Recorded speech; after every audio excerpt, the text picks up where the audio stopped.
Evan was only 5 when his mother packed her bags.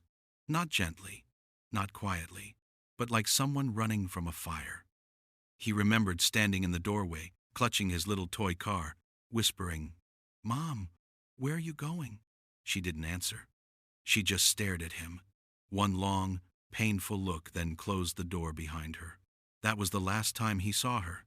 Evan's grandmother, Mrs. Hale, took him in. She was old, strict, always tired, but she tried her very best. Some nights, Evan would ask, "Grandma, why did she leave?" Mrs.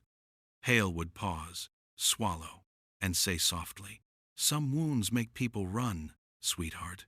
But Evan never understood.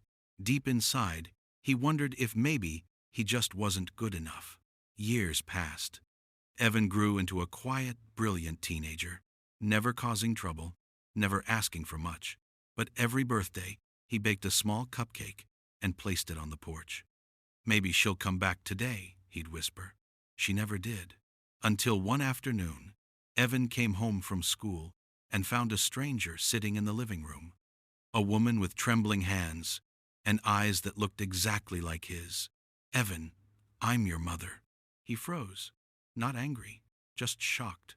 Her voice cracked as she spoke. "I was young, scared, broken. I thought you'd be better without me. Leaving you was the worst mistake of my life." Evan stared at her and asked quietly, "So, you stayed away for 10 years?" She nodded, crying. "I tried to come back, so many times, but guilt kept dragging me away." Evan looked at his grandmother. She whispered, "It's your choice, child."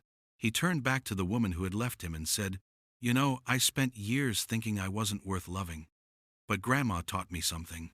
Love isn't who gives birth to you, it's who stays." His mother broke down, sobbing. Evan stepped closer and said gently, "I don't hate you, but you can't walk back into my life like you never walked out."